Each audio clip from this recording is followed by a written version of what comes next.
Welcome everybody, Tony here and hi, Lisa. Lisa's here.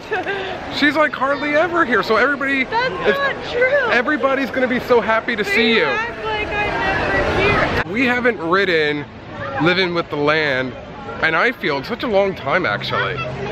Yeah, I don't remember the last time we rode it. Exactly. So we're just gonna give you a little bit of a point of view of this ride. I mean, we've done it a bunch of times. It's just been a while, and I'm sure it might have been a while for all of you. So we have a fast pass because it is a lot of spring breakers, spring break time. So it is very busy in the park. Spring breakers, spring break time. Makes perfect sense. So let's do this.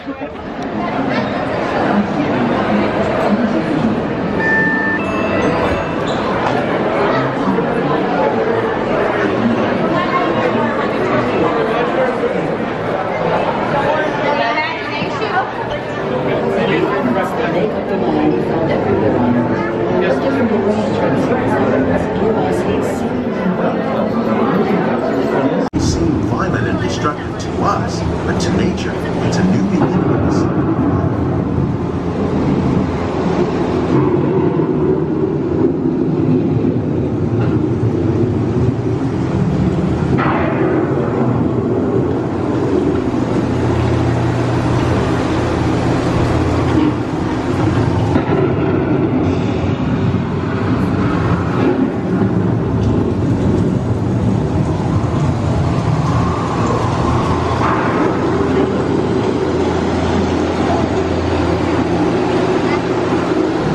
The surface of the land roots trap water from the flowing mud, extracting precious nutrients and minerals. These elements, when combined with sunlight, create the diverse living systems of our Earth.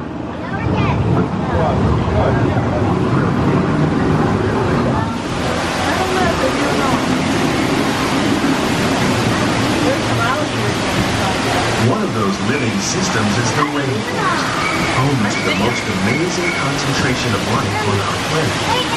These dense and beautiful forests cover only a tiny portion of the Earth's surface, but they contain more than half of its plant and animal species. Rainforests are also extremely rich and productive living systems, providing us with oxygen, food, and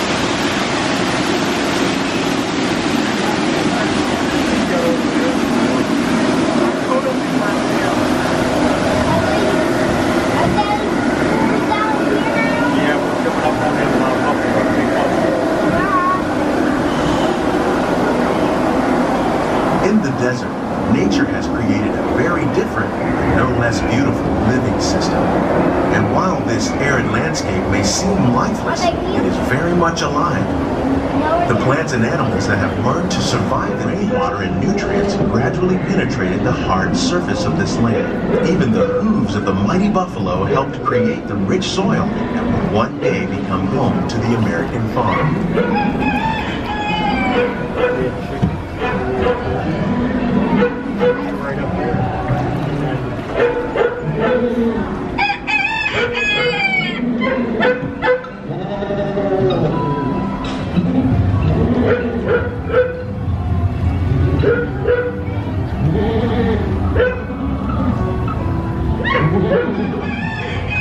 Of all the forces at work on the land, humans have had one of the most profound effects.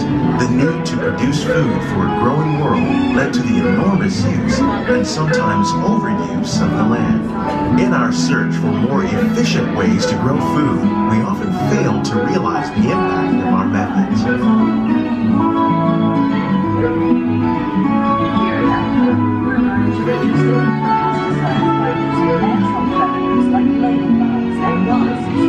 Today, we're learning to live with the land, discovering better ways to grow food that will assure both human and environmental well-being.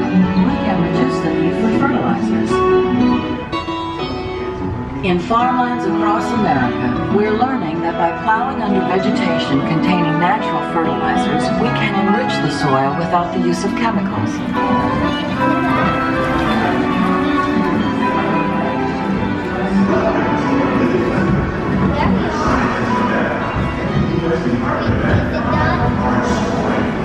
How will we meet tomorrow's growing needs for food production? and still respect the needs of the land? Some of the answers are being discovered just ahead. To help us maintain these carefully controlled ecosystems and for your safety, please remain seated in your boat at all times.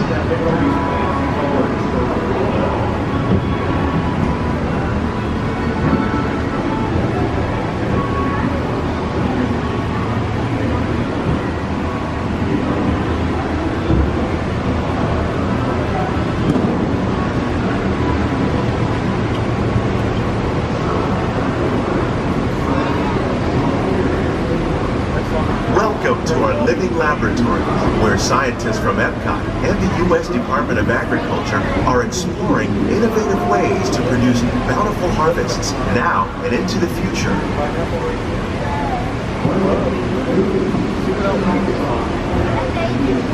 The tropics are home to the greatest diversity of plants on the planet. Many of these, like papaya, bananas, cacao, coffee, and rice, are well known around the world. These are just a few of the edible plants that have been an important source of nutrition for people living in the tropics. Many are rich in vitamins and minerals, while others are well adapted to growing in less than ideal conditions. Some, like the water lily, thrive in wet, swampy areas and waterways. All parts of this plant, even the flower petals, are edible. The starchy root of the plant has long been used to make flour for baking.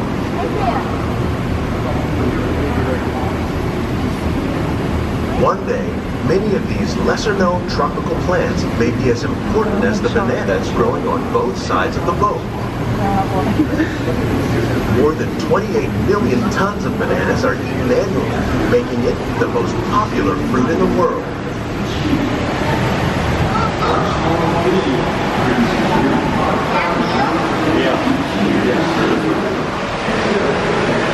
When we mention farming, you probably don't think of fish, but fish farming, or aquaculture, accounts for nearly half of all the seafood consumed globally.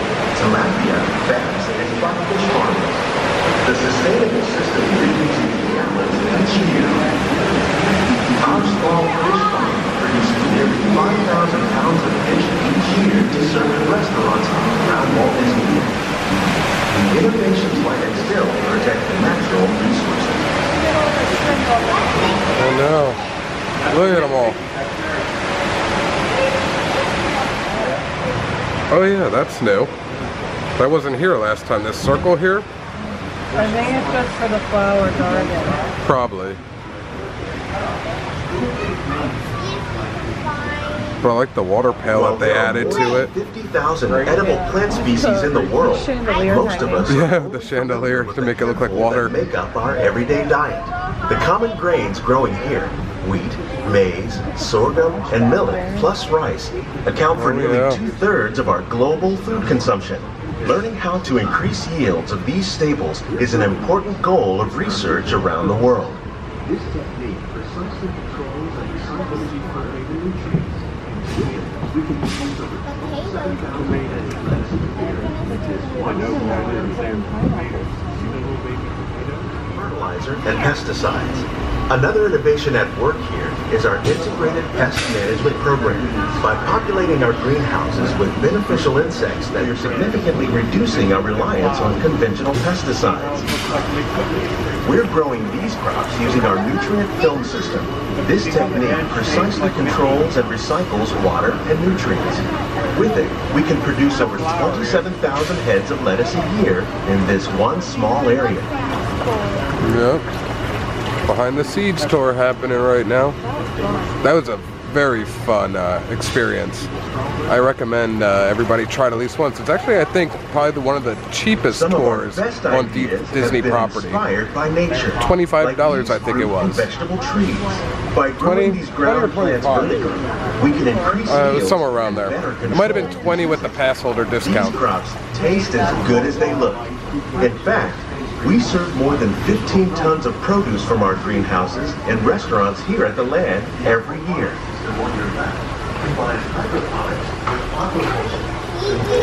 a natural source of fertilizer for the plants, and the plants will keep the water flowing into the ground. It's another great way to produce more. I haven't seen any. It's like this vertical growing system. Plants grown in this way use a fraction of the space required by traditional growing methods. That saves water. Combines hydroponics with aquaculture. The fish provide a natural source of fertilizer for the plants, and the plants help keep the water clean for the fish. It's another great way to produce more while using less. Together, we can continue. This is the closest we've been. To increase food production and protect the precious natural environment. This is the closest we've been for a while. These greenhouses represent just a fraction of the work being You can hear done like all the worldwide echoing. to produce bountiful harvests for our growers. We continue to find more ways to increase food production and protect our precious natural environment. Only then will we truly be your hands and feet with the land and remain seated until the boat comes to a complete stop. On behalf of Walt Disney World, we hope you've enjoyed this unique journey through our living laboratories. If you'd like a closer look, then check out the Behind the Scenes walking tour.